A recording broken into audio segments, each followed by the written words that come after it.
다 같이 이번 로마서 9장 11절에서 18절 말씀 성령 말씀 교독하시도록 하겠습니다. 로마서 9장 11절에서 18절 말씀입니다. 저와 한 절씩 교독하시겠습니다. 그 자식들이 아직 나지도 아니하고 무슨 선이나 악을 행하지 아니한 때에 택가심을 따라 되는 하나님의 뜻이 행위로 말미암지 않고 오직 부르시는 이로 말미암아 서게 하려 하사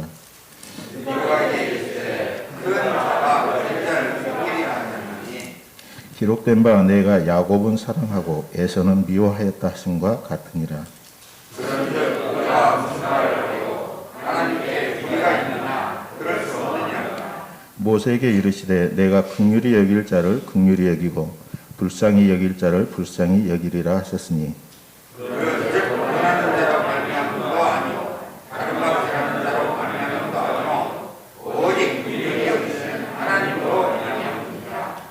성경이 바로에게 이르시되 내가 이 일을 위하여 너를 세웠으니 곧 너로 말미암아 내 능력을 보이고 내 이름이 온 땅에 전파되게 하려 함이라 하셨으니 즉 원께서 하고자 하시는 자를 긍휼히 여기시고 하고자 하시는 자를 완악하게 하시느니라. 아멘. 하나님은 긍휼히 여길 자를 긍휼히 여기라는 주제로 목사님께서 선포하실 때 큰 은혜 누리시기 바랍니다.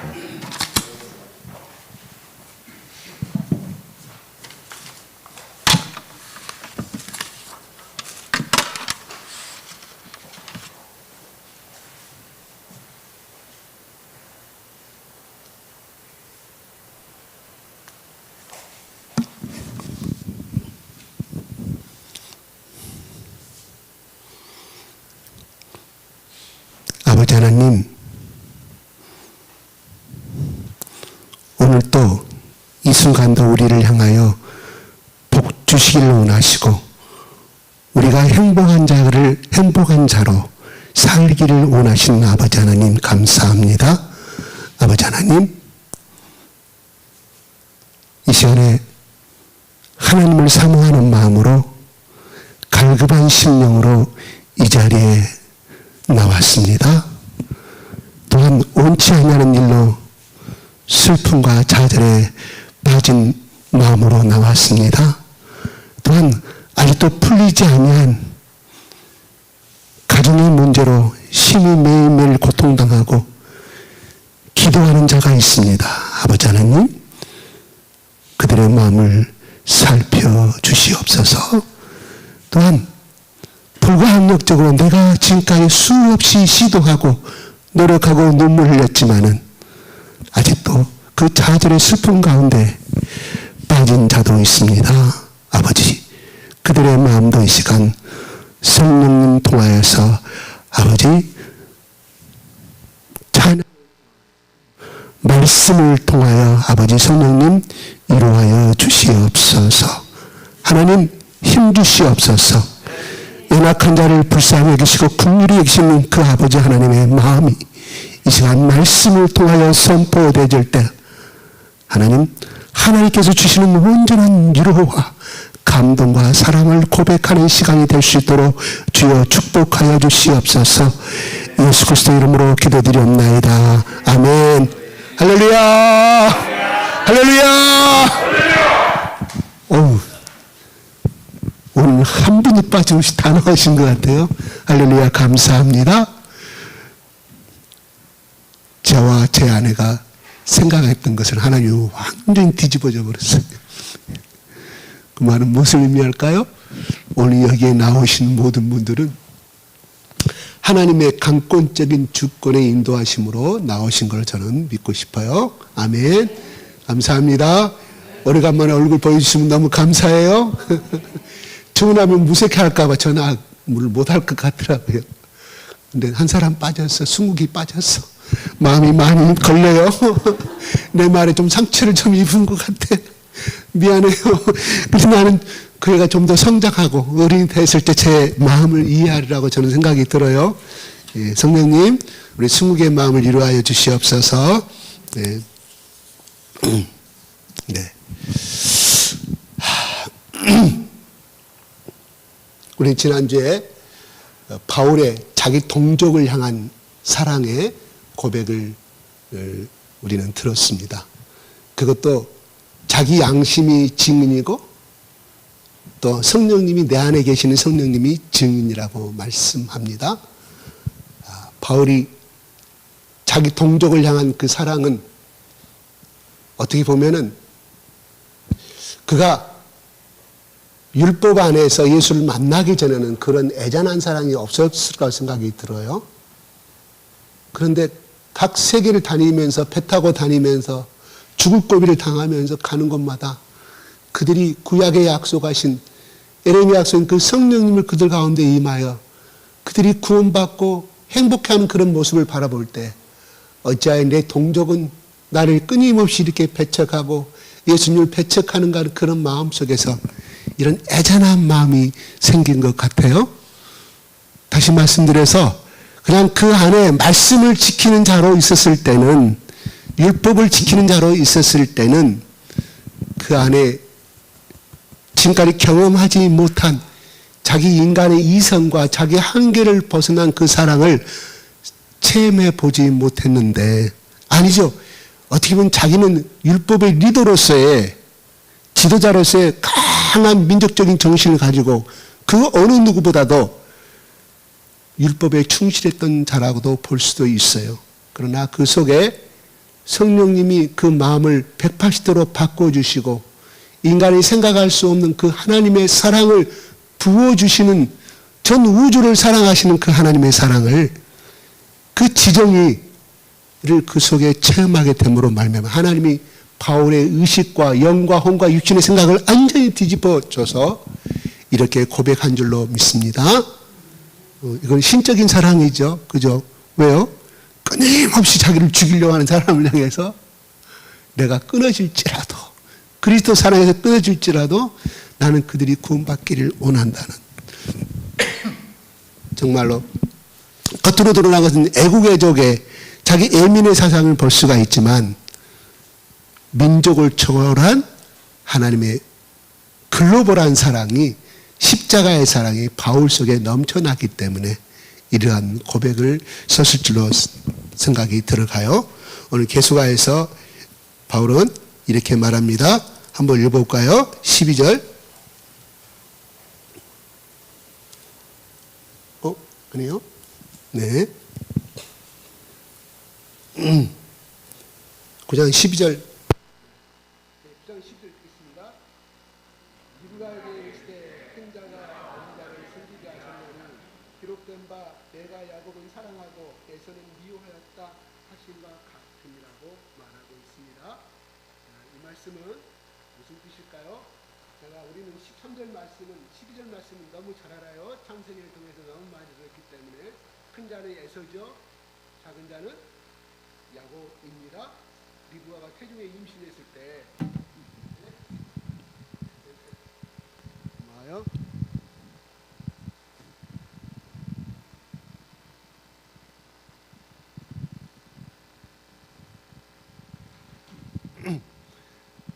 태몽이겠죠. 몇 개월째인가는 모르겠습니다. 이런 리브가에게 이걸 주신 거는. 그런데 그것을 받았죠. 리브가는 그것을 의미를 처음에는 알았을까요? 이상하다. 큰 자가 작은 자를 섬긴다는 말이 무슨 말일까? 리브가는 처음에 깨닫지 못했을 것 같아요.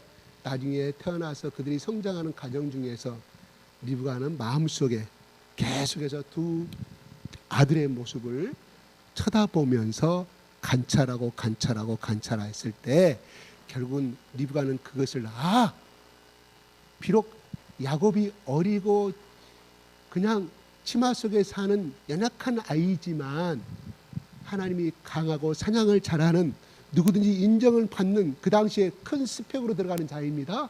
신랑 그룹의 1순위에 들어가는 사람이에요. 그죠? 적어도 엘리트라고 보는 거예요. 많이 배워서 엘리트가 아니라 부잣집의 아들이잖아요. 큰아들이잖아요.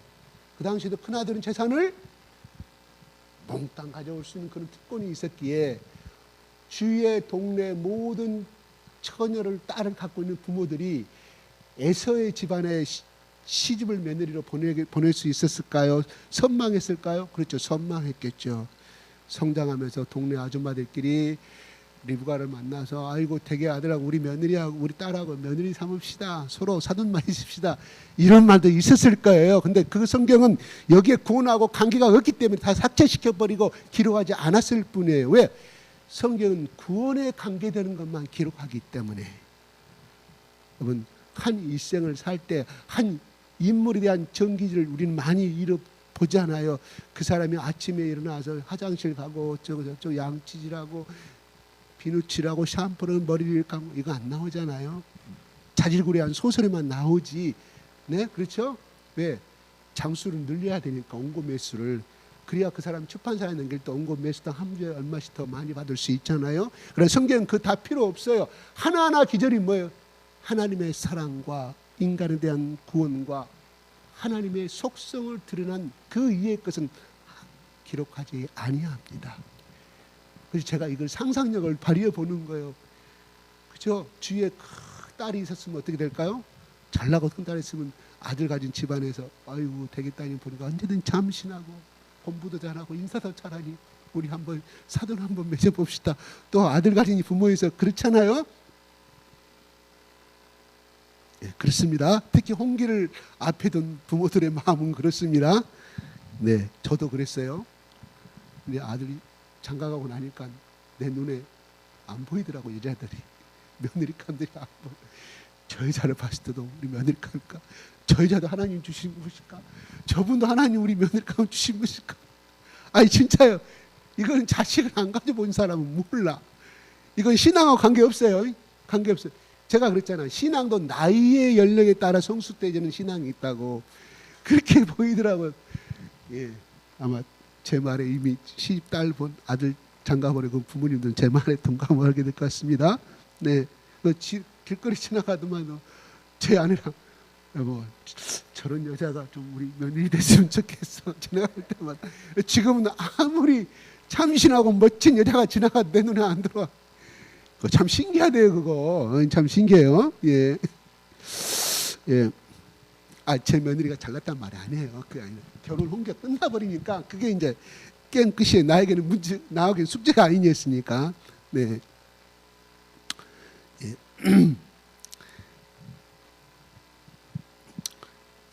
이건 창세기 말씀이죠. 창세기에 우리가 25장에 나오는 말씀인데 이건 하나님이 리브가에게 하신 말씀이에요. 누구에게요? 리브가에게. 아브라함에게 한 말씀이죠. 이삭에게도 한 말씀이고 리브가 동시에 하신 말씀인데, 자, 내가 야곱은 사랑하고 에서는 미워하였다. 이것은 야곱은 사랑하고 에서는 미워하였다. 하나님은 사랑이시라고 그러는데 모순되는 말이잖아요. 그죠? 비판적 입장에서 보자고요. 냉정한 입장에서 모순된 말이에요. 우리는 믿음으로 받아들이기 때문에 하나님 사랑하고 한 사람 미워했구나 아니라 기본적으로 이 말씀을 기본적으로 해석하고 들어가자는 거예요. 하나님은 사랑이라고 그래도 온 인류를 사랑한다고 그러는데 특히나 아브라함 후손들 특히 사랑하고 선택하셨다고 말씀하였잖아요. 씨앗이잖아요. 하나님이 약속한 씨앗이잖아요. 그런데 에서는 미워했다. 우리 박복자 집사님한테 한번 물어볼까? 백은자 집사님한테 물어. 백은자 집사님, 우리 저기 아들딸이 몇 명인가요? 5남매인데 5남매 중에 특별히 사랑하는 사람이 있나요? 아는 사람은 또 미웠고, 아이고 미워. 곤란한 질문이에요. 예. 예. 그런데 미워했단 말은 어떤 분이 이렇게 해서 그래요. 야곱을 더 사랑하고 에서를 덜 사랑했다. 이렇게 해석하시는 분도 있어요. 그 말도 맞는 말이에요.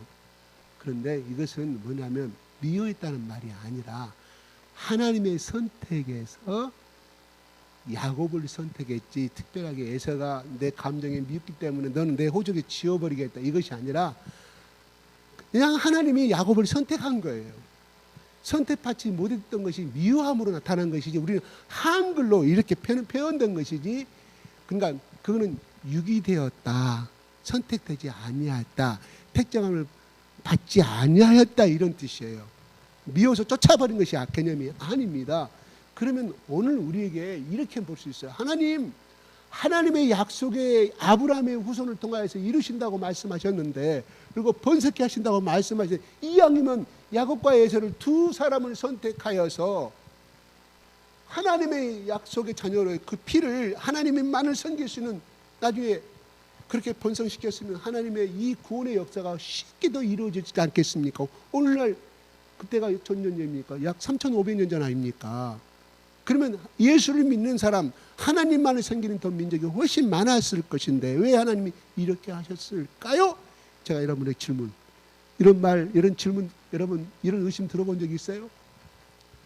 별로 안 들어보잖아요. 왜? 성경은 무조건 믿어야 되니까. 근데 이걸 제가 의심만, 여러분들에게 해수천 마크를 던져보는 거예요. 이런 내공이 있어야 나중에 누가 뭔 말해도 내가 답변할 수 있고 그 믿음 가운데 성장할 수 있었어요. 제가 처음에 아브라함 목자하고 처음에 신학을 공부하는데 전부 다 부정적인 말이에요. 구약을 공부하는데 성경의 문서설, 뭐 성경은 오리다, 전부 다 그런 척이. 나 한 달 동안 전차 믿음이 흔들렸어요. 믿음 진짜, 내가 신학을 이걸 배워왔는데 이건 뭔 소리냐. 교수님들은 책 보고 막 그렇게 비판적인 문서설, 요건 1장 1절부터 창세기 1장부터 이거는 문법적으로 맞지 않다. 1장 2절은 이것은 뭐가 안 맞다. 다 안 맞다. 각절 맞다. 다 해보다 보니까 그것이 인정하고 가버린 것이 어떻게 나냐. 이건 인본주의고 자유주의 신학이 나오게 됐다. 쉽게 이야기를 해서 여기 기둥이 하나, 여기 다 기둥이 보이지 않았겠죠. 다 기둥 다 들어갔겠죠. 철골 들어갔겠죠. 그런데 이거 필요 없다고 철골 하나 빼버려요. 저거 기둥 빼버려요. 저거 빼면 집은 무너지겠죠.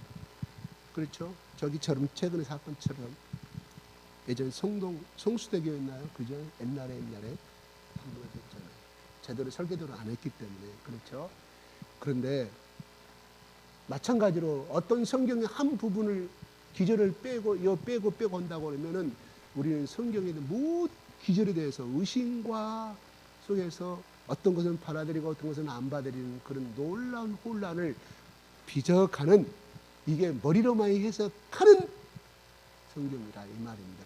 그게 루터의 영향을 받았던 그 독일 민족들이 과학적으로 합리적으로 해석하다 보니까 독일에서 공부하시면 자유주의 신학이다, 인본주의 신학으로 비판받는 중 하나가 이거예요. 그렇지만 그건 그거고, 그래서 제가 말씀드린 김효소 선교사님은 가서 여러분 성경의 말씀이 하나님의 말씀이라고 믿는 사람 손 들어보세요. 700명의 강의실에 다 앉았는데 동양에서 온, 저 아시아에서 온, 그것도 아직도 코리아를 제대로 모를 때 저 뒤에 앉은 아시아 사람 한 사람이 손을 들고, 당신이 어디서 와서 코리아에서 왔다 그러니까 독일 교수님이, 아직도 당신 나라는 미개한 나라라. 문명도 뒤떨어지고 문화도 뒤떨어지고 생각하는 독일 수준에 올라오지 않았기 때문에 당신은 성경을 하나님의 말씀을 믿는 거라고 말하는 거라고. 700명 앞에서 비판을 받아요. 함께 소리 못하고 당했어요. 그동안 교수가 또 따로 부릅니다. 아직도 당신은 성경 말씀, 하나님 말씀을 믿냐고. 그렇게 철저하게 비난을 받았다고 그래요. 거기서 공부해서 좀 박사학위 받았어요. 그러니까 그런 영향 가운데 그분이 한국에 왔을 때 그분의 신앙이 어땠을까요? 흔들렸겠죠. 저도 가서 흔들렸다니까요. 처음에는 엄청 흔들렸어요. 그런데 그분이 그 석박사를 7, 8년을 거기서 했는데 사실 지금도 미국의 신학보다는 독일의 신학을 더 알아줍니다. 독일에서 그만큼 어렵다는 거예요. 그래도 구약학 박사를 땄으니, 제가 말씀드렸죠. 히브리어, 헬라, 영어, 그 다음에 라틴어, 독일어 4개, 5개를 해야 돼요. 구약학 박사를 따려고 하면. 신약학 박사는 영어하고 헬라만 하면 되거든요. 얼마나 공부를 했겠어요. 그때 당시, 지금은 안 그러겠지만 박사학위 코스 통과해서 벌써 한국에서 연락이 와요. 대학 교수로 오라고. 그래서 대학 교수가 말하잖아요. 목사들이 모였을 때 자기가 상의를 해요. 당신 자유주의 신앙이고 예수를 아는 사람이라고 엄청나게 목사들한테 비방을 받습니다. 그분이. 그리고 나서 그분이 어때요? 객소리 못합니다. 당신 예수 그리스도의 마음속에 예수 그리스도 십자가가 있느냐고 그렇게 비방을 받아요. 저는 생각하고, 목사들 놓고 예수님 얼마나 목사들이 똑똑하겠습니까? 자기들도 다 신학하신 분들인데 목회하고 난 수천 명 목회, 그런 목사들한테 비방을 받아요. 객소리 답변을 못합니다. 그런데 생각이 들었던 목사님 강단을 조용히 이때를 만나줍니다. 당신은 신학을 인정하겠지만 학문은 학문이고 신앙은 아니지 않느냐는 거예요. 예수를 만나거든. 예수의 십자가에 예수의 피 묻은 손을 만나려고 하면 내가 소개해 줄 수가 있다. 당신이 예수의 피 묻은 손을 잡고 싶으냐 그러니까 충격을 받아요. 예, 그러겠습니다. 그래 한 것이 영암 시종의 그 대회 아닌가요? 잘 아시잖아요. 똥통에서 만난 예수. 새벽에 앞에 나가서 새벽 예배를 드리는데 코 없는 사람, 팔다리 없는 사람, 팔이 잘려나간 사람, 고름이 막 아직도 낫지 않아. 그 사람들이 새벽 기도 없는 놈을 처음으로 접하는 거잖아요. 도망가고 싶었다고 그랬잖아요. 그분도 목사지만 신학 박사입니다. 왜? 예수 피 묻은 손을 만나지 않아요. 그 이야기는 여러분 잘 알기 때문에 여기서 생략하겠습니다. 잘 아시죠? 여러분 다 읽었죠? 알죠? 제가 여러분 다 옛날에 읽은 줄 압니다. 제가 설명을 좀 나중에 좀 중간중간 하겠습니다. 저도 이거 흔들릴 때마다 이 책을 봐요. 저는 너무 좋아서 읽으라고 복사해줬더니 모르겠어요. 읽었는지 책을 만들어서 조대 앞에 가가지고 한 권당 6,000원 달라고 하더라고요. 복사 줬는데 여러분 어떻게 읽었는가 모르겠습니다. 네, 제가 힘들어질 때마다 저는 그거를 읽어요. 왜? 거기서 예수의 십자가를 만났어요. 예수의 참 정신이 갈려있기 때문에. 아마 지금 그 소식을 아시는 분이 없어요? 중국으로 그 나병 환자의 사역으로 들어간 뒤로는 이 소식을 살았는지 죽었는지 아니면 엘리야처럼 하늘로 올라가 버리셨는지 모르겠습니다. 참으로 위대한 오늘날의 한국의 사도 바울이 아니겠느냐 하는 생각이 들어갑니다. 바울보다 더 유명하죠. 더 위대하다고 생각해요. 왜? 바울은 한센병 환자들 사역은 안 했잖아요. 성경에 안 나오잖아요. 그죠? 오늘날 신학을 공부하고 예수를 세계 선교에 불붙은 우리 모두를 향하여서 오늘날 예수님이 나병 환자의 촌으로 사서 사역할 사람 손 들어보세요. 그럼 몇 명이나 손 들까요? 그리고 여러분은 사례비는 없습니다. 무일푼입니다. 사례비는 천국 올라가서 상급으로 사례비 드리겠습니다. 생활비도 없습니다. 단 쌀은 제공해 줍니다. 오 할렐루야. 그 다음에 월급은 없는데 먹고 사는 집은 제공해 줍니다. 참으로 바울보다 더 아주 바울은 교인들이 서포트 해줬잖아요. 가는 곳마다 서포트 다 왔잖아요. 활동비 다 주고 활동비가 아니라 그 교회 거쳐가 배 타고 가는데 요금이라든가 교회 또 하나 얻으려고 하면 세 줘야 될 거 아니에요. 그런 서포트 다 받았어요. 근데 여러분은 옷도 갖다 주지 나오지질 않아. 누가 옷도 안 갖다 줘. 쌀만 밥에 줘. 그것도 나은자촌에 그 무딘 손가락 없는 손으로 밥을 해가지고 그 바쳤을 때 충격이라고 나오잖아요.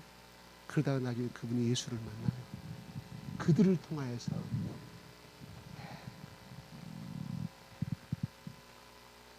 제가 말이 좀 빗나가 버렸어요. 자, 하나님이 하고 많은 목회자들 중에 그것도 저 유명한 그 당시에 독일에서 신학 박사 하기는 진짜 손에 매끈이 지나지 않아요. 그만큼 어려운 것이었고 지금이야 다 신학교 졸업하면 무조건 다 가잖아요. 미국으로 다 받고 성교학 박사, 교회학 박사, 뭐 신학학 박사 다 그때만 해도 드물 때 엄청나게 인정을 받을 때 이래 가만히만 있어도 고액의 연봉을 받고 신학교 교수로서의 건데 하나님이 그렇게 그 높은 신학관을 보내가지고 근데 예수를 만나지 않냐 그런 사람을 목사로 앉혔는데 하나님의 그분 제일 낮고 낮은 그 나한 자의 촌으로 들어가서 아침에 새벽 예배 끝나고 문 앞에 서 있는데 할머니가 지팡이 손을 짚은 할머니가 고름이 흐르는 그 손을 잡고 목사님 설교 감사합니다. 자기는 솔직히 손이 안 나갔다고 고백하잖아요. 그게 우리 인간의 진심입니다. 진심이에요. 저도 누가 가다가 예수 믿는 사람이 반갑습니다. 그런 손을 내건다면 저도 뒤로 빠질 것 같아요. 근데 그분도 솔직한 심정으로 그렇게 고백을 해놨어요. 부끄러운 목사였다. 부끄러운 목회자였다. 자격도 없는 자였다고 고백합니다. 근데 하나님이 그 사람을 그렇게 보내는 그 자리로. 나중에는 하나님이 자기를 그를 보내셨다. 가지 말라고 자기 친구들, 야, 너 가서 그 시골 나한테 촌에서 무슨 헌금이 나오게 되냐? 너 생활비 어떻게 보려고 하느냐? 가는 거예요. 그분이 위대한 점이 그 점이었다는 거예요. 그런데 그분 자유의지라고 볼 수는 있겠죠. 그러나 그분에게 그렇게 결정을 내리고 다른 어떤 뜻 있는 목사를 통하여서 거기로 가도록 명령하신 분은 하나님이셨다. 그가 그렇게 고백합니다. 그러면 하나님의 주권적인 사역이라 이 말. 하나님의 주권적인 명령, 하나님의 주권적인 부르심이라 이 말입니다. 왜 하고 많은 사람? 그러면 김여석 선교사가 그렇게 사랑이 많은 사람이냐? 너 아니었습니다. 절대 자기는 쓰임받을 수 없는 사람이에요. 자기는 화려한 서울에서의 유명한 대학교 가서 신학 교수로서 나는 독일에서 박사학위를 받았는데 이름 낼라만 기대하고 있던 그런 자기는 사람이었다. 그런 자를 하나님이 이렇게 낮고 천한 곳으로 보냈을 때 처음에는 하나님의 뜻을 이해하지 못했다. 그러나 돌아봤을 때 하나님의 주권적인 부르심이었다. 하고 많은 사람들 중에 자기보다 더 인성도 훌륭하고 더 지정이도 훌륭하고 더 훌륭한 종들이 있었는데 자기를 보내신 것은 하나님의 일반적인 선택이었다. 그래서 오늘 말씀에 토기장의 비유가 뒷부분에 나오지 않아요? 토기장이한테 질그릇이 왜 나는 이렇게 천하게 만들었느냐? 나는 왜 이렇게 귀하게 만들었느냐? 이렇게 항변할 수 없듯이 그 그릇을 만드는 건 토기장의 마음이지. 왜 모세를 하나님이 왜 야곱을 선택하셨냐 이 말이에요. 제가 거듭 말하지만 야곱은 진짜 예서는 두 사람 놓고 여러분 투표한다고 하면 이 집에 아브라함의 손자를 선택한다면 누구를 선택하겠습니까? 여기 있는 우리 모두가 다 예서에게 투표했을 거라 이 말입니다. 사냥도 잘하고 남자도 멋있고 박력 있고 야곱은 째째하니 부엌이나 따라다니고 엄마 요리하 옆에 도와주고 그리고 잔머리만 하고 나는 야곱도 상당하게 엄마한테 잔머리 굴렸을 것 같아요.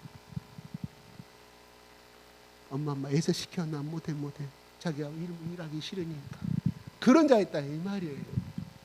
근데 하나님이 리브가가 그렇게 태몽의 꿈을 받았기 때문이 아니라 하나님이 리브가의 그 마음을 선택하시고 사용하여서 하나님이 야곱을 선택하셨다. 그래서 오늘 말씀에 그가 뭐라 그러냐면 그가 죄 짓지 않았을 때 태중했을 때 죄와 악이 뭔지 몰랐을 때 하나님이 선택하셨다. 하나님이 왜 야곱입니까? 이거는 우리 오늘 성경 말씀에 하나님의 주권을 말하지만 이거는 우리가 넘볼 수 없는 하나님의 영역이에요. 이 신의 영역을 우리가 끊임없이 성경을 놓고 어떤 철학을 놓고 성경을 이상한 말씀으로 해석하다 보면 이상한 길로 흘러가는 거예요. 이단으로 흘러가는 거예요. 그리고 완전히 신비절에 흘러가는 거예요. 이건 하나님의 영역이다. 개미를 향하여서 여러분이 키우는 개를 향하여서 5마리가 있는데 5마리를 내가 한 마리를 더 예뻐하고 4마리를 다 방출시켜버려. 너무 힘드니까 아파트 소리 지르고 막 그러니까 4마리를 다 입양을 시켰을 때 그 나머지 개들이 어찌하여 저 개는 당신의 충격으로 놔두고 우리를 입양을 시키느냐고 말할 수 있어요? 주권이 있을까요? 마음은 아프죠. 그 4마리 돼서 보낼 때 마음은 아프다 이 말이에요. 저도 그런 경험이 있어요. 한 마리 개를 키우는데 그때가 사택에서 키우기 때문에 사택에서는 개를 못 키우게 합니다. 동네가 똥 싸고 더럽힌 동네 그때는 개를 키우는 데가 없었거든. 조그만 우리 아버지가 조그만 개를 얻어갖고 왔어요. 서양적인 개에서 조그만 애견용. 그때는 그런 개가 보통 다 이렇게 우리 항구 백구 부를 때 그런 개 키울 때 이 조그만 개가 그렇게 사랑스럽게 애견용인데 아버지가 출장 가지고 누구한테 받아갖고 그 개가 얼마나 사람을 잘 따르는지 예쁜지 영리한지 몰라요. 그런데 어느 날 회사에서 개를 집중을 키울 수가 없습니다. 다 방출해. 그 개를 우리 친척한테 보냈어. 저기 당숙리한테 갔더니 나중에 1년 후에 갔더니 그 개가요. 우리를 얼마나 반기는지 몰라요. 기억을 합디다. 근데 그 개를 방출할 때 당숙모가 와서 그 개를 가지고 가는 거예요. 내 동생 울죠. 내 동생 2명 울고 나도 울었어. 그저 현장에서 제가 얼마나 마음에 저 일기장을 썼어요. 그게 아마 감정이 있어서 왜 나를 이렇게 방출하냐고 말할 수 없죠. 왜? 주인의 마음이니까. 그죠? 근데 그 마음을, 그 개가 입양 가는 그 마음을 아냐 이 말이에요. 모르죠. 이런 문제를 아냐 이 말이에요. 마찬가지로 제가 이제 가장 비근한 예로 이렇게 드렸지만 하나님의 영역이거든요. 왜 야곱은 선택하고 에서는 구속사적인 것에서 선택하지 않았느냐 하는 것이. 하나님의 뭐예요? 주권적인 선택이지만 신의 영역이지만 이건 뭐예요? 하나님의 일반적인 은총이다. 은혜다. 에서가 생각할 때 와 내가 선택받았네. 역시 내가 똑똑하고 키도 크고 사냥도 잘하고 하기 때문에 하나님 나를 선택했다는 말 들 거 아니에요. 하나님은 뭐예요? 지극히 연약한 자를, 약한 자를, 지식 없는 자를 선택해서 사용하신다 이 말입니다. 아멘. 그러므로 우리는 지금 여기에 우리가 부르심을 이 예배에 참석하였습니다. 그것이 여러분이 원해서 참석한 것이 또 것이고 또 어떤 마음에 슬퍼서 온 사람도 있을 것이고 기타 여러 가지 마음. 중요한 것은 이 예배에 참석기로 하신 것은 성령님의 강권적인 역사의 주권이었음을 저는 말씀을 드리고 싶은 거예요. 내가 왜 믿음을 가졌을까요? 그 믿음은 내가 원해서 받은 것 같지만 성령님 내 마음을 열어젖히고 믿을 수 있게끔 역사하셨다. 그래서 베드로에게 그 고백을 할 때 베드로야 하나님의 성령이 너를 이렇게 하셨다고 말씀하지 않나요? 마찬가지입니다. 이거는 어떻게 설명할 수가 없어요. 신의 영역이라. 왜? 하고 많은 사람들 중에 여러분 또한 여러분의 집안들 사람 중에 내 형제간들 중에 나의 부모도 있는데 하나님 왜 나를 선택하였습니까? 그는 하나님의 일방적인 은혜다. 어떻게 설명할 수 없는 신비로마적한 하나님의 영역입니다. 그러므로 우리는 그 은혜가 그 은혜 어떤 은혜예요? 바로 2000년 전에 예수 그리스도께서 이 땅에 오실 때 바로 나를 위해서 오셨다는 이 말이 여러분 믿어집니까? 보편적인 하나님의 십자가가 아니라 나와 예수 그리스도의 십자가의 일방적인 구원의 절대적인 구원의 은혜 그 십자가 내 아버지가 목사요 내 아버지가 장로요 내 아버지가 40년 동안 모태신앙을 난 태어난 사람이에요. 구원 받아요? No 아닙니다. 반드시 예수 그리스도의 십자가의 구원의 은혜를 맛보지 아니한다고 하면 영접하지 아니한다고 하면 대단히 미안하지만 그 사람은 지옥에 갈 수밖에 없습니다. 복은 받겠지요. 왜요? 자기 아버지가 복의 통로고 자기 엄마가 복의 통로니까 자기 하나님의 복의 통로라면 뭔 뜻인가요? 간이요. 간. 물이 흐르는 곳이 아니라 간. 하나님이 나를 통하여 흘러가는 간이라니까요. 우리는 통로예요. 통로. 내가 복의 근원이 아닙니다. 복의 근원이라면 통로란 뜻이라 이 말입니다. 그러면 아브라함의 복의 근원 우리가 생각할 때 샘물이다 생각하면 어떻게? 와 아브라함이 복을 주는 사람이 너 아니올시다. 통로일 뿐이에요. 사용되는 간이라일 뿐이에요. 도구일 뿐이라 이 말입니다. 그러 우리의 아직 순인 집사님의 가정이 전체적으로 다 구원은 못 받았지만 하나님의 순인 집사를 세우신 이유는 그 가정에 복을 주기 위해서 그 통로를 세우셨다 이 말입니다. 제사장이 뭡니까? 통로의 통로. 복을 주는 사람이 아닙니다. 통로예요. 이게 하나님이 우리를 부르신 그 역사에 누구를 부르셨냐? 야곱을 부르셨다 이 말입니다. 야곱을 우리 가정 중에 7남매 중에 8남매 나를 세우셨. 이거는 하나님의 일방적인 은혜예요. 우리 형님 나보다 똑똑해. 항상 점심 저 때는 밥을 내가 항상 꼬붕이에서 우리 엄마가 나는 공부 못하니까 야 니기 형님 밥 갖다 줘라. 점심 곱씩 도로에서 싸주면 밤 12시 나 12시가 되면 학교 뒷문을 쫙 열어갖고 도시락을 쫙 놔. 우리 형님 제일 앞에 앉았었죠. 그때 순서로 앉았기 때문에 바로 여기 이쪽 앉으면 서중 갈 사람들 서중 나는 저 중간 뒤에서 놀았거든요. 이거 항상 나는 항상 큰아들보다 못한 사람. 근데 하나님이 우리 형님을 선택한 나를 선택해서 우리 집안에 먼저. 어떻게 설명해야 되냐고. 내가 사업가라면 우리 형님을 선택한다니까요. 얼마나 글씨는 능력도 좋은 줄 몰라요. 피아노도 안 배운다고. 피아노 우리 흑도말 후루꾸루 잘 쳐. 그냥 부르면서 잘 쳐. 기타도 너무너무 잘 쳐. 옛날 전석관 씨 있잖아요. 전석관 아세요? 옛날에 그 전국 노래 MBC. 그분 따라하면 싱어롱 아이도 했던 주관했던 사람이에요. 신기해. 어떻게 그런 악기를 잘 나르는지. 피아노는 한 번도 어머니가 교습을 보내준 적이 없어. 근데 어깨너머로 쳐. 나 같으면 내가 생각하면서 앞으로 요 사람을 선택. 내가 하나님이라면 우리 형님을 선택하는데 비교가 안 되는 하나님 나를 선택하시고 쓰시고 계시죠. 이건 하나님의 은혜라니까요. 하나님은 머리가 좋고 잘나고 공부 잘하는 선택한 것이 아니에요. 그러니까 나는 머리 키우가 나쁘고 어떻게 여러분 실망하지 마세요. 네. 백은자 지사님 힘내세요. 하나님이 쓸모가 있기 때문에 선택. 부르신다는 것은 쓸 목적이 있기 때문에 사용해 부른 거 아니에요. 누가 문재인 대통령이 아니라 하나님이 우주왕 하나님이 얼마나 영광스러운 거예요. 나는 여기 앞에 있으면요 잘 나가고 소위 이야기해서 잘 나가는 그 사람이 보이는 것이 아니라 잘 못 나가는 사람이 내 눈에 보여요. 못 나간다는 무슨 말이 아니 뭔 말 그게 아니라 뭐 뒤떨어졌다는 뜻이 아니라 봤을 때 저 사람이 빨리 취직이 돼야 할 건데 어쩔까 저 마음이 얼마나 힘들까 저 집사님이 저 문제가 해결돼야 할 것인데 저렇게 못하고 저렇게 얼굴이 진장 부리고 있구나. 제 마음이 제가 원해서 그런 것이 아니라 내 속에 성령님이 그러실까 봐요. 기도하라고. 그분들 눈에만 보여. 예배 시간 때 잘 나가고 지금 뭐 여기서 누가 받은 친구도 인정한 아버지가 인정한 다 잘 나가는 사람에 대해서는 내 눈에 안 나와요. 안 보인다니까요. 현재 진짜 의식주 문제 또한 가정의 창피해서 말할 수 없는 문제들 갖고 있는 분은 내 눈에 보여요.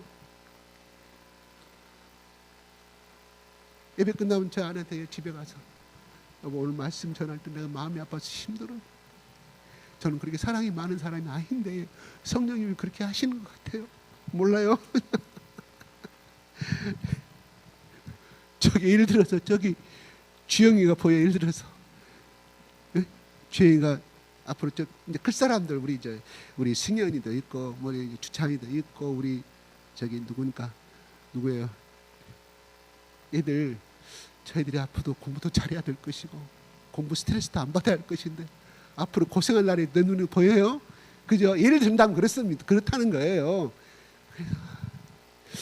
뭐 저 사람이 지금 뭐 꼭 필요한 것인데 저걸 꼭 됐으면 좋겠는데 나는 표현을 못해. 물어보면 상처받을까. 제 아내한테 몰래 물어보는 거 어떻게 됐어? 그렇습니다. 하나님 마음이 제가 이런 말은 하나님 마음이 그렇다 이 말입니다. 하나님 마음이 그래서 에서를 미워했다는 말이 아니라 구속사 사업에서 어떤 면 때문에 야곱을 선택했는지는 몰라요. 신의 영역이기 때문에. 그런데 하나님이 바로 우리를 야곱 같은 그러한 사기꾼의 근성도 있고 연약한 면도 있고 거짓말 잘도 하고 자기 생명을 자기 자식들과 자기 아내의 생명을 자기보다 덜 귀중하게 여기고 자기 사기고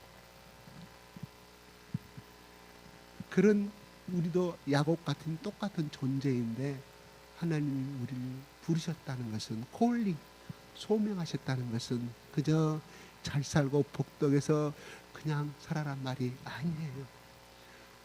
지난주에 제가 이런 말씀하셨잖아요. 9장 3절 한번 다시 한번 읽어볼까요? 제가 꼭 하고 싶은 말을 못하고 넘어갔어요. 9장 3절 나의 형제 곧 혈육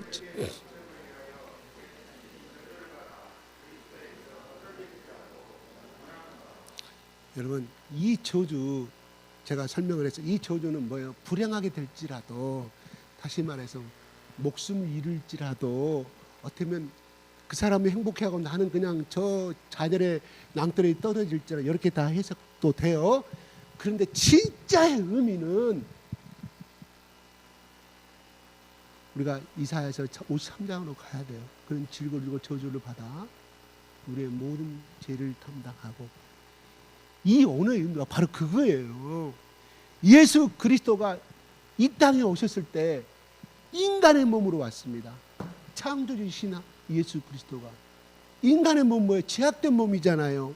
한계가 있잖아요. 이 자체가 저주예요. 우리는 그걸 겸손으로 표현합니다. 그러나 냉정하게 생각해 보세요. 사람이 개로 태어났다고 가정해 보세요. 내가 오늘 어떤 신의 어떤 기적을 베풀어서 내가 당장 개로 변해가지고 그냥 길거리 방황하는 개가 됐을 때 그것이 저주죠. 마찬가지로 하나님의 절대자인 신이 인간의 제약된 몸으로 오셨다. 그 자체가 저주라 이 말이에요. 개로 변한 그 사람은 어떻게 되고, 내가 왜 개로 변했냐, 엄청나게 저주 생각을 하다가 개의 수명을 다하고 죽겠죠. 마찬가지로 예수님이 바로 이 땅에 오셨다는 것은 그 자체가 저주라 이 말입니다. 두 번째, 살아계실 때 얼마나 많은 모함과 얼마나 많은 핍박과 얼마나 많은 저주를 받았냐 이 말. 그 자체가 저주고, 세 번째 마지막 결정체 십자가에서 저주입니다. 저주. 그리고 그분이 제사의 제물로 죽었잖아요. 그래서 그 제사의 제물은 누구한테 바쳐졌어요? 하나님께 바쳐졌어요. 하나님이 그거를 제사를 열람하시고 하나님이 진노를 부르셨다. 예수님은 태어난서도 저주예요. 태어난 자체가 삶 자체도 저주고, 마지막 인생의 끝도 십자가에서 저주받아서 죽었습니다. 그런데 그분의 하늘의 미랄에 저주의 씨앗이 되었을 때 많은 생명을 잉태하는 삶으로 변화되었듯이, 바로 바울이 말하는 저주라는 것은 우리가 일차원적인 내가 불행해지더라도 행복해지기를 원한다는 그런 개념이 아니라, 바로 예수 그리스도가 이 땅에 태어나서 마지막 산 제물로 죽음을 당하여서 모든 인류의 죄를 그 제물이 하나님께서 받으시고, 예수의 제물을 받으시고 진노를 풀으셨던 것처럼, 바울은 내가 바로 그러한 예수 그리스도의 삶의 그 길을 감으로 말미암아, 그 길을 감으로 말미암아 내가 살아가는 우리 민족들이 이렇게 영생을 얻었으면 좋겠다는 그 고백이 바로 이 저주 속에 들어있다니까요. 그 말은 뭐냐면 바로 예수님이 자처에서, 바울이 자처에서 예수님의 그 고난의 길을 가겠다는 그 속에 들어있다 이 말입니다. 근데 보통 저주를 내가 불행해지면 내가 죽어, 이 개념이 아니에요. 이 속에 성경적인 것은 바로 구약의 53장에 나온 것처럼 바로 예수님이 가신, 그래서 예수님이 살아계실 때 뭐라고 해요? 나를 따라오려거든 자기 십자가를 지시라.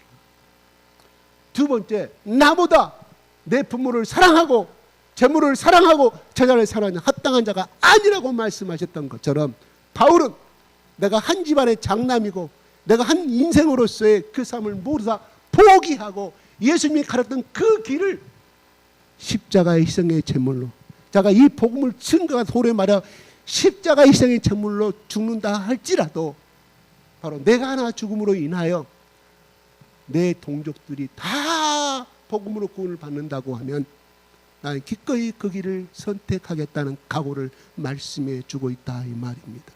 이것은 결국은 무엇을 의미하느냐? 우리에게 바로 가야 할 길을 사도 바울은 이 자신의 고백을 통하여서 우리에게 가르쳐 주고 있다 이 말입니다.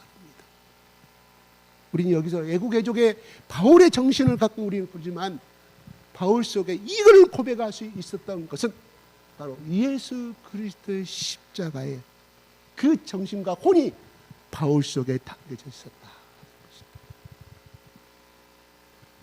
그러므로 우리는 예수를 믿는다면 저주를 다 예수님이 청산했기 때문에 물론 행복한 삶을 살아가는 것은 맞습니다. 왜? 조상의 저주까지 다 예수를 믿는 순간에 그 예수님께서 다 해결해 주시기 때문에 우리의 대대로 내려오는 모든 죄와 우리 집안에는 이 쓰어버릴 수밖에 없는 이 시집안의 어떤 저주의 모든 것을 예수를 믿음으로 말미암아 이미 끊어진다는 약속을 했지만, 우리는 끊임없이 거기에 대해서 어떻게 해요? 이루어질 때까지 도전해야 하고 싸워야 합니다. 싸워야 하는 것, 가나안 땅에 정복하는 것은 이미 하나님이 주신 복이에요. 그러면 어떻게 해요?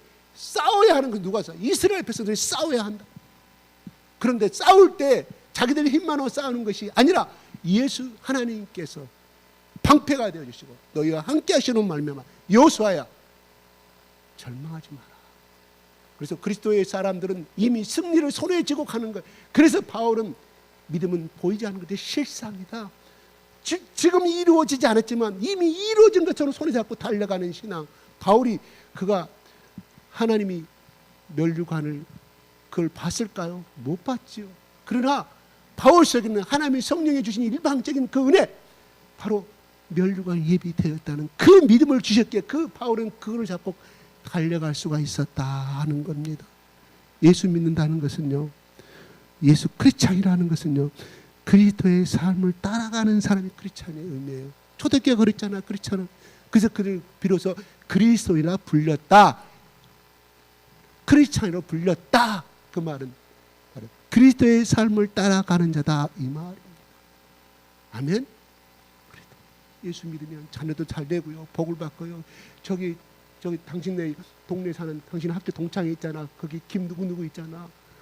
그 얼마나 가난했어. 그 예수 믿기 전에 그렇게 병들고 미신 믿때만은 지금 자녀들 얼마나 잘 됐어. 그러니까 당신도 예수 믿어. 당신 친구였잖아, 당신 짝꿍이었잖아.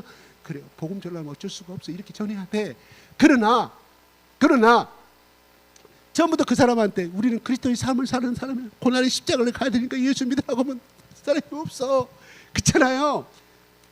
전도하는 그렇게 말하면 안 되겠죠. 사실대로 팩트 드러난 것만 말씀해야 되겠죠. 그러나 이제는 우리가 그 삶에서 이제 적어도 예수 믿은 지가 1학년이 지났고 유치원을 지났고 초등학교를 지났으면 중학교를 지났으면 이제는 대학교의 생각을 갖고 대학생의 생각을 갖던 그 사고방식을 갖고 우리가 삶을 도전해야 할 줄로 압니다. 그래요. 예수 믿으면 분명한 잘 살아, 자녀들도 잘 되고 부부간의 행복도 넘쳐나는 사실인데 그렇게만 살려고 예수님이 우리를 부르셨을까요? 그럼 불교하고 똑같아. 다른 종교는 똑같아. 바로 바울은 그것을 알기에 내가 십자가의 죽음을 선택한다 할지라도 나로 인하여 예수님이 하나님의 미랄에 대해서 온 인류를 탄생시킬 수 있는. 자, 야곱은 많은 자녀를 탄생시켰습니다. 예수는 뭐예요? 이 땅에 오셔서 자기 씨앗을 하나도 남기지 않고 죽었어요. 육신의 자손이 있어요. 예수님은 그 자체도 저주예요. 그 가정이 있어. 애기는 몇 명이야? 애기도 하나도 없대. 아직 결혼도 안 했대. 죽었대. 45살 먹은 사람이 영조공을 일하고 전기 감전을 죽었어요. 우리 회사에 그 건물을 짓다가 죽었어요. 내가 물어봤어요. 몇 살이 돼? 뭐. 그런데 장례식장 가니까요, 초상집 가니까 저는 가지 않아서 모르는 사람이니까 갔다 온 사람 이야기는 자기 매형이 흐뭇거리고 좋아하고 합의 받잖아요. 합의 4억 주고 합의 받았어요. 그 4억은 누가? 호르몬이 모신 사람, 치매 걸린 호르몬이 모시고 장가당했던 45살의 노총각이 하루 일당 용적공이 10몇만 원 벌다가 용적 죽었어. 그럼 대부분 합의하거든요. 합의해요. 합의하면 형량이 적어지니까 회사 벌금도 안 나오니까 4억에 합의하겠대요. 3억 5천인가. 근데 갔다 온 사람이 막 흥분하고 가니까 자기 누나와 형님, 매형이 휘닥닥. 저 사람 누가 갔는데? 엄마가 갔겠잖아요. 그 엄마가 누구 주겠어요? 누나하고 매형이 가져갈까 하니까. 합의를 그 사람 매형하고 누나하고 했으니까 해서.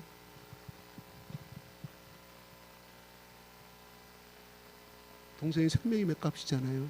생명값인데 그 돈을 누나하고 매형이 가져간 좋아갖고 시득거리고 웃듯 갔다 온 사람 표현의 이야기예요. 자, 그 사람의 참 안타까운 삶이죠. 우리 예수도 그렇게 죽었어. 좀 하나님의 심판을 받아 죽었다고 모든 사람들이 100이면 100 다 그렇게 했어. 예수님의 제자들도 그렇게 생각하고 도망갔던 것이었고,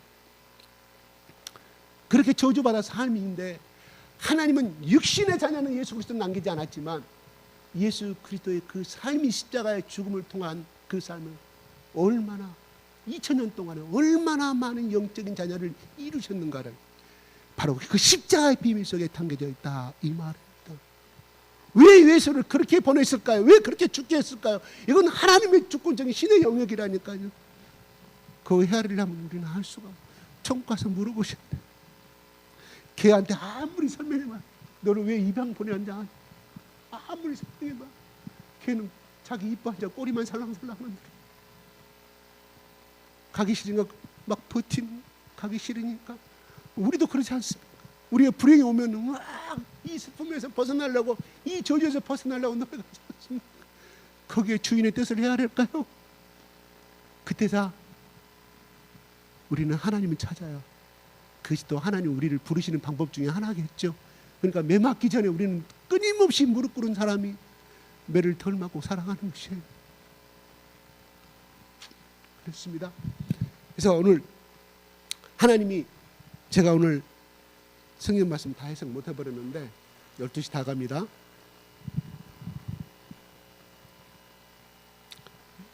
22절로 한번 18절 한번 볼까요? 18절하고 마치겠습니다. 그런즉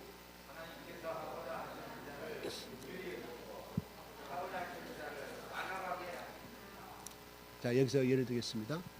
자, 출애굽기하고 신명기를 계속해서 수요일날에 청상하신 분은 제가 이 말씀을 설명 안 해도 되는데 한 번 더 설명하겠습니다. 국률이 여기시고 하고자 하는 자는 완악하게 하신다. 근데 바로는 하나님이 완악하게 만들었을까요? 바로 자체가 완악하게 됐을까요? 왜 교만했다 이 말, 하나님께 대적했다 이 말이에요. 바로 자체가 그거를 원해서 선택을 했을까요? 아니면 하나님이 그렇게 만들었을까요? 이거 예정론에 해당되는 말이에요. 예정론. 하나님이 바로를 그렇게 쓰시고자 결정하셨다. 여러분 좀 이상하지 않습니까? 이 질문에 대해서. 아니 그러면 하나님 마음대로 사람을 로봇처럼 마음대로 조정해버리네? 이 말이 아니라 바로의 그 교만한 마음을 쓰셨다. 하나님의 역사를 드러내고 하나님이 10가지 재앙을 드러내고 하나님이 이스라엘 참 하나님인 것을 드러내기 위해서, 보여주기 위해서 바로를 사용하셨던 것 뿐이지 일부러 하나님이 그 사람 속에 교만한 마음을, 하나님 대적하는 마음을 주신 것이 아니다 이 말입니다. 그럼 유다는 예수님이 그랬어요. 저는 태어나지 말아야 할 자였다. 예수가 유다의 마음속에 그렇게 예수를 팔아먹도록 재물의 유혹을 주고 뱀이 들어가도록 하나님이 하셨나요? 아니올시다. 그가 재물을 사랑하는 그 마음이 바로 그 속에 곰팡이가 끼려면 곰팡이가 낄 수밖에 없는 영양분이, 수분과 영양분이 있어야만 곰팡이가 기생하듯이 유다의 마음속에 예수님을 따라다녔다 할지라도 그 다른 11 제자들보다 더 많이 배운 사람이었다 이 말이에요. 회개와 부귀를 할 수 있는 사람은 더 많이 배운 사람이었어요. 똑똑한 사람이었어요. 유다는 갈릴리 사람이 아닙니다. 어부 출신이 아니옵시다. 그래서 유다는 자기를 예수 그리스도를 따라다닐 때 순수하게 베드로, 물론 다 11제도 순수하게 따른 것은 아니었지만 유다는 유다 나름대로 재물을 사랑한 자라고 성경은 분명히 이야기합니다. 그 마음을 버렸다고 하면 유다는 그러한 예수를 팔아먹는 정말 그런 낙이 지키지 않았을 것인데, 다만 그 마음을 누가 하나님이 사용하셨다는 것뿐이에요. 이것이 다릅니다. 뭐 하나님의 전부 이 정도는 더 우리는 노력할 필요도 없네. 내가 앞으로 예수를 믿을 사람으로 선택받았다고 하면 나는 예수를 믿을 노력도 할 필요가 없네라고 한다고 하면 그건 운명주의적인 것이에요. 하나님이, 우리가 예수를 선택하셨는데, 하나님이 나를 선택하셨는데 예수 믿도록 하여 주신 분은 내 의지가 아니라 하나님의 주권적인 역사다. 그러면 우리가 믿는 것은 뭐예요? 믿는 것은, 구원은 선물이에요. 믿는 것도 선물이에요. 내가 물론 그렇게 마음으로 결정한 것 같지만 그 마음을 움직이신 분이 성령님이시다 이 말이에요. 고로 내가 오늘 교회에서 봉사를 하고 싶고 내가 구원을 전도를 하고 싶다, 이것도 한 생명의 구원을 얻는 것도 내 의가 아니라 하나님 물론 그 행위와 마음을 보고 축복해 주신 건 분명히 맞습니다. 상급을 주실 거예요. 그렇지만 그것까지도 하나님의 성령이 개입하셨기 때문에 내가 10명을 구원했던 1000명을 구원했던 간에 하나님은 우리에게 그 의를 원하시지 아니하신다. 율법은 뭐예요? 율법은 의를 요구하는, 끊임없이 행동해야만이 그는 아브라함 자손으로 인정받을 수 있었고 하나님 입에 천국을 갈 수가, 본향을 갈 수가 있었습니다. 끊임없이. 그런데 하나님은 뭐라고요? 예서는 야곱이 이미 축복을 받은 일로 사냥을 가지고 와서 맛있게 요리를 해서 왔습니다. 자기 아버지 이삭으로부터 받는 그 아브라함, 이삭에는 하나님의 축복을 그 축복은 영적으로 해서 하면 구속의 씨앗의 축복에 들어가기 위해서 머리를 들어밀잖아요. 근데 됐어요? 난 다 끝나 줄 것이 없다. 이거 그 말은 뭔 말인 거 아니? 리브가가 이 모삭을 꾸며서 야곱한테 그렇게 해서 했다고 하지만, 그래서 믿음으로 리브가의 믿음으로 야곱은 축복의 판열에 들어섰다고 우리는 해석을 해요. 그러나 그 속에는 분명하게 하나님이 예정하지 아니하셨다고 하면 야곱도 선택받지 못했겠죠. 안수의 축복을 못 받았겠죠. 에서는 뭐예요?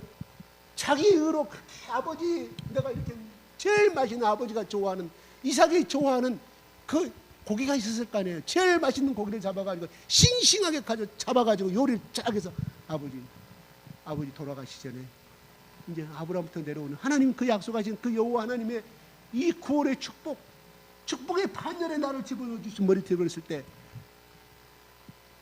이삭이 줄 것이 없다고 하잖아요. 아니, 나는 그 말씀 보면서 이렇게 생각, 아니, 한 번 더 주면 되잖아요. 한 번 더 주면 되잖아요. 이 남은 것이 있었을까? 남은 것이 없다. 그 말은 뭐냐? 그 당시에 한 번 안수하면 그걸로 끝이에요. 한 분에게, 그 장자들 중에 아들 중에 하나에게만 주는 그 풍습이 있었다 이 말, 전통이.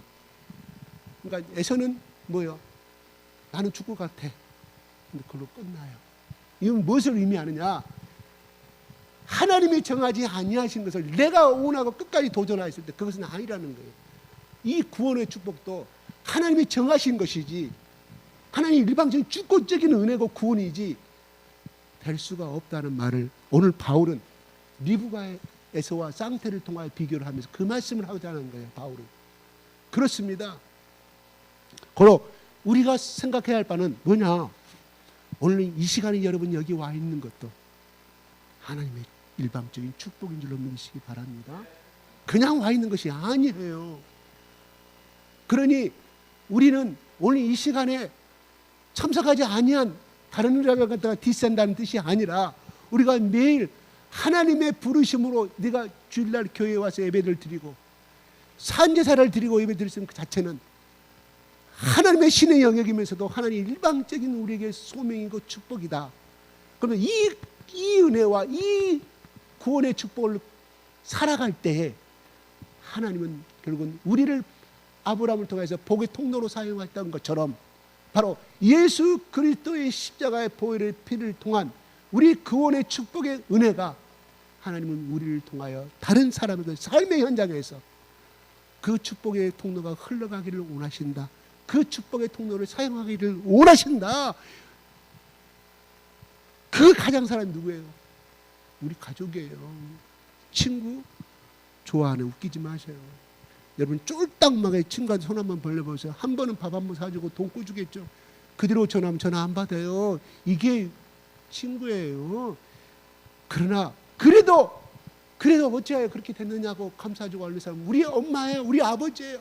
그래도 그렇게 네가 어찌하여 됐냐 달려올 사람 우리 언니예요. 내 동생이고 내 오빠예요. 그러면 그렇게 혈육을 하는 우리 가정을 향하여서 우리가 어떻게 구원의 통로를 사용받을 것인가 하는 것에 대해서는 여러분 가운데 바울처럼 내가 저주를 받을 자는 그런 고백을 할 필요 없어. 왜? 기도들이 되니까. 힘들어. 그렇기 때문에 못 살아. 기도 함부로 그렇게 하지 마세요. 저는 피본 사람이 그렇게 했다가 제가 말했잖아요. 하나님, 내가 아무리 전도해도 우리 가정, 우리 아버지 아버지가 예수도 안 믿고 우리 형제가 예수 안 믿고, 하나님 저 갖고 있는 재산 아버지 썰딱 망하게 해주십시오. 근데 그것이 애인이었다 이 말이에요. 진짜로 기도대로 해버렸어요. 성질나서 된 것이 아니라 그렇게 해놓고 내가 왜 이렇게 기도하지? 나도 놀랬어. 성령님의 애인이었던 거예요. 그렇게 해야만이 세상에 믿을 그 언덕을 없애버려야만 하나님 믿을 수가 있습니다. 우리 아버지 약 먹어, 우리 형님 약 먹어, 자살. 내가 어떻게 기도냐? 하나님, 한 명도 예수 믿기 전까지는 머리털 하나까지 발까지 하나도 건들지 말아 주십시오. 나는 이 문 밖에 군대를 가게 되는데 하나님, 저들이 예수 믿기까지는 한 명도 아버지 하나님 쓸데없는 목숨 걸지 않게 해주시고 생명을 지켜달라고 하나님 기도했어요. 왜? 하나님, 내 기도대로 재산 다 가져갖고 우리 쫄딱 망하게 했습니다. 새방으로 쫓겨나갔어요. 자랑할까요? 그때 우리 아버지 재산 아파트가 2개. 성룡암병원 150평짜리 집이 한 채, 서석구 앞에 2층짜리 단독주택 한 채, 그 다음에 야산 부동산 엄청나게 많았어요. 우리 아버지 여생은 나 끝났. 내가 야 평안한 야 내 4학년 때 너는 장가갈 때 저 아파트 주겠다. 그때가 79년도 후반기 때 이야기입니다. 아버지 저 필요 없어요. 내가 벌어서 갈 테니까요. 마지막 졸업할 때까지 아버지가 하실 일은 학비만 내주시면 됩니다. 2학기만 내주시면 제가 벌어서 제가 가겠습니다. 세상 모르고 한 말이죠. 그죠? 지금도 마찬가지지만. 그래서 그 말대로 제 아내하고 올세방 생활을 시작한 거 아니겠어요? 나는 우리 아버지가 그때 제가 그런 고백했을 때 우리 아버지가 나를 자랑스럽게 생각했을 것 같아요. 아버지 그래 저 재산 나한테 하나 주세요. 아버지 갖고 있는 재산 중에 뭐 5분의 1도 안 되는데 저한테 주세요. 아버지 지금까지 고생했으니까 17에 18에 부모 떠나 지금까지 고생하셨는데 아버지 노후나 풍조가 있으시지 나 줄 생각은 마세요. 이런 고백도 우리 아버지는 굉장히 지금 그 나이가 되니까 대견하게 생각했을 것 같아요. 아버지 친구들은 자랑도 하고 야 우리 아들놈 자식 둘째한테 말이에요. 내가 이렇게 했는데 우리 아들놈이 이렇게 말하더라니까 아 진짜 속이 다 들었어. 기도들이 베풀었어. 기도들어. 이게 저주 받아 그까지는 내가 말하지 않아요. 그냥 하나님 현실적인 기도하세요. 현실적인 기도. 구원시켜달라고. 우리 아버지 친정아버지 재산 다 뺏어가 버리시고 우리 시아버지 재산 다 뺏어가고 하나님 몰딱 망하게 한다고 예수 믿게 하시면 소리는 절대 저는 그렇게 기도 안 해요. 너무 힘들었어. 너무 힘든 삶. 너무 고생했기 때문에 그 사람 다시 돌아가고 싶지는 않아. 내가 그때 당시 그렇게 고백하고 기도한다. 하나님 우리 아버지 통하여서 하나님 우리 아버지가 지금까지 고생하고 막 재산을 이루는데 노예 행복하게 살 수 있도록 재산을 보호해 주시고 그렇게 살다가 예수를 잘 믿고 하다가 이렇게 기도해. 정상 아니에요? 너무 마음이 답답하고 예수 날마다 믿으라고 내가 날마다 싸워. 날마다 싸워. 우리 엄마 아버지 오랜만에 예수 너같이 믿는 거 아니야? 너 정신이 돌아버렸다. 내가 너 학비 되는 거 부모가 되지 하나님 주냐? 맞죠? 그래도 들이밀었어. 예수 믿으라고. 들이밀어. 날마다 새벽 기도하면서 하나님 저 옥상에 있어요. 3층 옥상에 올라가 기도가 그렇게 바꿔졌어요. 제 의분이 아니고요. 의분의 기도가 지금 돌아가면 성령님의 기도였던 것 같아요. 근데 제발 그런 기도를 하지 마세요. 여러분 보세요. 근데 그때 성령님이 기도하시면 어쩔 수 없어요. 그런 기도가 나오는 겁니다. 예. 내가 오늘 말씀에 하나님이 긍휼히 여길 자를 긍휼히 여기신다. 불쌍히 여길 자를 불쌍히 여기신다. 이런 말입니다. 하나님이 이스라엘 백성들을 다 멸망시킨다고 항상 호세아에서도 나와요. 호세아에서도 쭉 보면은 호세아가 뭔 말입니까? 고멜은 창녀잖아요. 호세아에게 결혼하라고 그러잖아요. 창녀였잖아요. 그 고멜은 누구였어요? 바로 이스라엘의 영적인 왕과 이스라엘 영적인 상태를 나타내 주는 거예요. 거기서 아들, 딸들이 태어나잖아요. 거기서 3명의 딸들이 태어나고 2명의 아들과 딸이 한 태어납니다. 저주받은 자. 그리고 내가 멸절시켜버릴 것이다. 그 이름 하나의 이름을 뜻을 둬요. 첫째 아들은 내가 멸절시켜버린다. 완전히 심판하시겠다고 말해요. 그런데요. 3번째 자식을 낳았을 때는 그들을 회복할 것을 내가 기다린다고 말합니다. 무슨 말인 거 아니? 하나님은 우리가 죄를 범하고 우상을 섬기고 하나님이 떠나 있을 때는 하나님이 진노가 우리는 쌓는 거예요. 내 스스로 내 행동과. 그러나 하나님은 그거를 멸절시켜버린다고 우리를 향해서 말하지만은 이중적인 메시지예요. 무슨 말이냐? 실상은 넌 지금 내 딸이 아니야. 너 그놈하고 결혼할래? 너 우리 집에 나가. 진짜 아버지가 그런 사람이 있을까요? 아니죠. 이중적인 메시지죠. 단호한 거죠. 나는 그 결혼에 반대한다. 너 고생할 것 같은 거. 그 남자가 결혼하면 안 돼. 너 오늘 이 시간부터 그렇게 해줘가면 내 딸이 아니라고 한 것은 그렇게 도통한 아버지가 있을까요? 아니잖아요.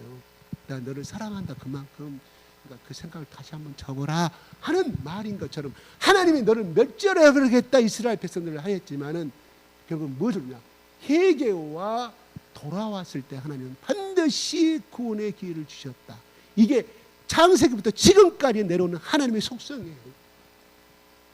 그리고 내가 내 죄로 인하여서 내가 내 인생이 이렇게 되었다고 돌아보지 마시고 하나님 그 그 터닝 포인트, 돌아오는 시점이 언제냐? 바로 그거를 깨달았을 때 하나님 뭐예요?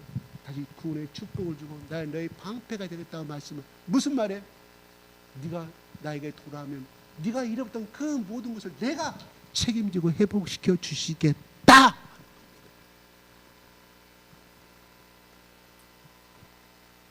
하나님은 하나님의 딸들이 사람의 딸들과 결혼하였을 때 하나님 슬픈 노아 홍수를 주시잖아요. 마찬가지로 오늘날 우리가 믿음의 사람을 선택하는 것에 있어서 그 사람 속에는 예수의 보화를 갖고 있는 사람, 선택한 남녀는 현재 봤을 때 소위 세상 사람이 봤을 때 선택의 조건과 결혼의 조건은 되지 않지만 불합격이지만 그것보다 그 사람 속에는 예수를 순수히 사랑하고 하나님을 따르고자 하는 그 마음의 그 보화를 그 봤을 때 그거를 선택한 남자나 여자는 분명히 하나님이 그 선택한 대로 축복을 주시리라 믿습니다. 그런데 이걸 하나님의 딸들이과 이 믿음의 아들 딸들이 그것을 잃어버리고 눈에 잘 빠진 여자, 머리 살랑살랑 그냥 S 나이스 X 라인 하다가 또 남자는 장동건이 뺨을 더 치는 남자를 선택해서 와 내가 저 사람 선택해서 예수 믿는 남자로 만드는데 내가 저 여자를 선택해 예수 믿는 여자를 선택하면 되지 않느냐. 좋은 말입니다. 그런데 성공률이 낮아요. 성공률이 낮다고요. 지금까지 내 삶을 통해서 40년간의 삶이 아니죠. 지금 예수 믿은 지 계산 46년간 돼가는데요. 그렇게 선택하고 선택한 사람들의 지금까지 삶이 외국에 나가서 선교사 살든 이 땅에 남아서 여기서 그냥 생활해서 그렇지 살든 간에 불응하게 된 사람이 한 사람도 없어요. 하나님 그 가정을 축복해 주시더라는 거예요. 그 부모의 삶은 비록 그냥 배운 기술이 짧을지는 모르지만 스펙은 짧아서 수입은 적을지는 모르지만 하나님 그 자녀들을 통하여서 그 모든 의식주의 문제와 모든 그 바라는 것을 하나님이 회복시켜 주시고 자랑할 만큼 그 가정을 세우시더라 이 말입니다. 이건 나의 체험이고 현재 내가 지금 보고 있는 현실입니다. 여러분 결단코 예수로 돌아오십시오. 그 사람 속에 예수가 없다면 결단코 포기하십시오. 차라리 중간에 이혼할 바에는 지금 안 만나는 게 좋습니다. 여러분, 여러분의 자녀들 가운데 절대적인 그런 결혼적인 신앙관을 심어주지 않은 이상은 엄마, 나 역시 여자 복이 없는가 봐. 내 운명 사주가 이런가 봐. 아버지, 나는 진짜 여자 복이 없고 남자 복도 없는가 봐. 자기가 선택한 거잖아요. 멸망한 길을 선택한 거잖아요. 하나님이 원하신 선택이었어요. 아니잖아요. 그래놓고 자기 사주팔자 없는 너 아니옵시다. 하나님 오직 했으면 쓸어버린다고 했을까? 하나님의 아들들이라는 것은 천사를 말하는 거잖아. 믿음의 사람들을 말하는 거예요. 하나님 선택한 셋의 후손들을 말한 거예요. 그런데 그들이 그를 버리고 이방인 여인들과 삶을 살아가니 그것은 뭐예요? 음란이라는 것은 그 고멜의 여인한테 음란의 신앙을 하나님을 버린 신앙을 음란이라고 표현했어요. 음행이라고 표현했습니다. 그러면 뭔 말이에요? 부부간에 바람펴서 무조건 그리스도 안에서 이혼의 조건이 되고 오늘날 이혼의 조건이 되듯이 바로 예수를 철저하게 믿는 사람, 앞으로 여러분의 사위가 될 사람, 여러분의 며느리가 될 사람, 이 기본적인 조건을 따지지 아니한다고 하면 나중에 후회하면 온 가정에 아주 가시가 되는 거예요. 그 문제 때문에. 여러분 보고 있지 않습니까? 현실. 절대적으로 하나님의 이 주권적인 역사. 왜 믿음의 사람끼리는 이건 하나님의 주권이라니까요. 하나님의 명령이라니까요. 그 명령을 어디서 못해요? 전쟁터에서 명령은 상관을 총살당하잖아요. 결국은 저주기로 간다 이 말입니다. 그래놓고 나중에 하나님 원망해요? 너 자기가 선택했는데.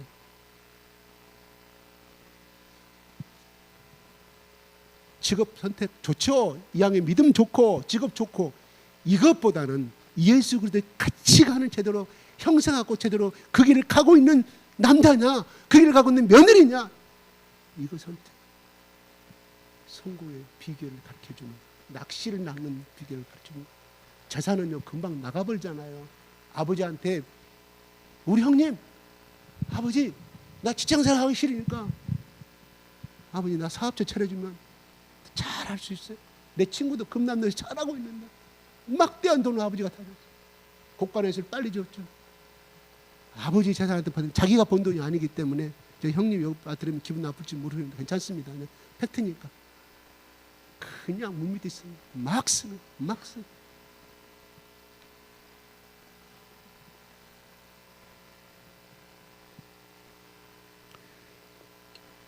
하나님이 만일 하나님이 그의 진노를 보이시고 그 능력을 알고 하고자 하사 멸하기로 준비된 진노기로서 오래 참으시는 간용하시고 또한 영광 받기로 예비하신 바 긍휼을 그리시되 영광의 풍성함을 알게 하실지라도 무슨 말을 하리요. 하나님이 우리를 이 3절에 영광의 풍성함으로 하나님 부르셨다고 바울은 말하고 있습니다. 이건 하나님이 우리에게 주신 축복의 말씀인 줄 믿으시기 바랍니다. 현실은 남들보다 못 살 수 있어요. 그죠? 남들 못 사는 사실이잖아요. 왜? 나보다 잘 사는 사람 비교해서 하는 말이에요. 분명한 것은 하나님이 이 땅에서의 잘 사고 넉넉하게 매일 고기 먹고 금은보화 반지 차고 다니는 하나님 우리를 부르시는 것이 아니라 이 땅에서 이 구원의 복음의 통로를 이루는 그 부르심으로 우리를 부르셨고 그 삶을 따라가는 자에게는 풍성함으로 그래야 이 땅에서 우리가 그 무엇을 누리지 못한다 할지라도 천국에서는 그 풍성함이 우리를 위하여 예비되어 있을 줄로 믿습니다. 기도하겠습니다. 주여 함상하고 마치겠습니다. 주여 주여 주여. 아버지 하나님, 오늘 바울은 리베카 속에는 악을 알지 못하고 죄를 알지 못하는 두 아들을 선택할 때 하나님은 야곱을 선택했다고 바울은 이야기합니다. 토기장이가 왜 나는 토기장에게 질그시 왜 나는 이런 쓸모없는 그릇으로 만들었냐고 항변할 수 있는 하나님의 주권임을 말합니다. 하나님, 나를 이 땅에 보내시고 나를 구원하신 것은 바로 예수님의 저주가 있었기에 예수님의 저주의 그 삶이 있었기에 그 부활의 천년매진 예수 그리스도를 본받아서 연합된 자가 되어서 우리는 부활의 생명을 받는 자가 되었고 예수님 모든 저주와 모든 질고를 짊어지셨기에 청산하였기에 이 땅에 살면서 대상 우리 조상 대대로 내려오는 우리 부모가 겪었던 우리 할머니 할아버지가 겪었던 우리 집안이 겪었던 그 불의의 씨앗 하나님 소멸시켜 주실 것을 믿습니다. 아버지 하나님, 아브라함을 부르실 때 하나님 복의 근원으로 부르셨던 것처럼 하나님 우리를 부르신 것은 이 땅에 쓸모가 있기 때문에 이 땅에 거룩한 부르심이 있기 때문에 우리를 부르시는 거 압니다. 아버지 하나님, 우리가 한 가정을 만나서 한 아내를 만나고 한 남편을 만난 것은 바로 에덴 동산에서 청지기의 삶을 담당한 것처럼 이 땅에서 부부가 알콩달콩하게 행복한 삶을 예수가 누리면서 내 자녀들에게 예수 그리스도의 축복을 계승시켜 주시고 또한 나를 통하여 이웃과 가정과 내 친척들과 내 형제들 가운데서 이 축복의 통로로 사용하여 주시기 위해서 하나님 예정하시고 하나님의 주관적으로 우리를 부르신 줄로 믿습니다. 아버지 하나님, 내 동력이 구원을 받는다고 하면 내가 그리스도 안에 저주를 받는다 할지라도 난 그 길을 선택했다고 말씀하셨던 바울의 고백은 바로 예수님이 이 땅에 저주의 몸으로 오셨고 이 땅에서 저주의 삶을 저주받고 삶을 살다가